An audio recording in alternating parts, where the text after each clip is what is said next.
In April 2026, in a courtroom in Seoul, the light finally went out for a 25-year-old wanderer. No cameras, no flashing hearts on a screen, just the heavy rhythmic sound of iron door turning its key. Ramsey Khalid Ismael was sentenced to 6 months in prison. But to understand why a young man would travel across oceans just to break the hearts of strangers, we must look at the inkstand he left on the map of the world. He did not have a sword or a crown, yet he believed he was a conqueror. He walked through the ancient, whispering streets of Japan and the neon labyrinths of Korea, carrying a camera that he thought was a wand. He understood a dark modern alchemy, that outrage is more profitable than kindness. In his world, a smile was worth nothing, but a tear or a scream, there was gold. He became a merchant of noise. In Tokyo, a city built on the delicate embroidery of respect and silent understanding, he was a thunderstorm in a library. He played his music loud to drown out the prayers of others, and harassed the elders who carried the dignity of 1,000 years on their shoulders. He was arrested. He was fined. But he did not see the warning written in the water. He only saw the number on his screen rising like a fever. He thought he was untouchable because he was being watched. But he forgot that being seen is not the same as being loved.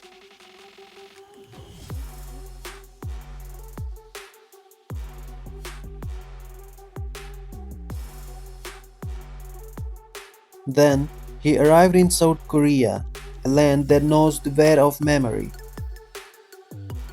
There is a statue there. She sits in bronze, a young girl with a bird on her shoulder. She is not just metal and stones. She is a sanctuary for the comfort women, mothers and grandmothers, whose youth were stolen in the cruel gaze of war. She is a monument to a pen that has no words.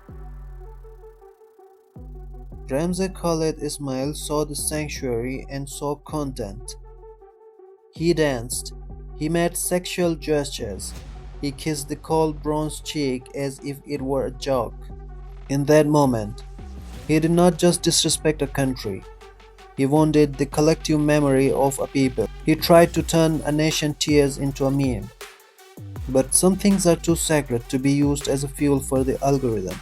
The earth under his feet began to shift. The silence he had run from all his life was finally catching up to him. The law of the land is slow, like a deep river, but it is relentless. He was charged with the obstruction of life itself, disrupting businesses, harassing the innocent, and spreading digital shadows. The court looked at him and saw not a celebrity, but a fractured young man who had sold his humanity for likes. The judge spoke, and for first time in 3 years, Ramsey could not mute the voice of reality. 6 months in a cell, 5 years as a registered offender, a ban from the very places he sought to conquer. The judge's words were a mirror. He committed these acts to generate profit through YouTube. The algorithm had paid him in copper, but the real world was now collecting its debt in gold. The gold of his time, his freedom, and his name. Ismail wanted to be a ghost that haunted the internet. In the end, he became a warning. We must ask ourselves, what have we built?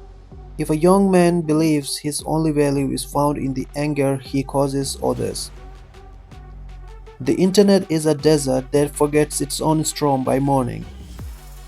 But the real world, the world of bronze statues, elderly whispers, and sacred memories, it remembers everything.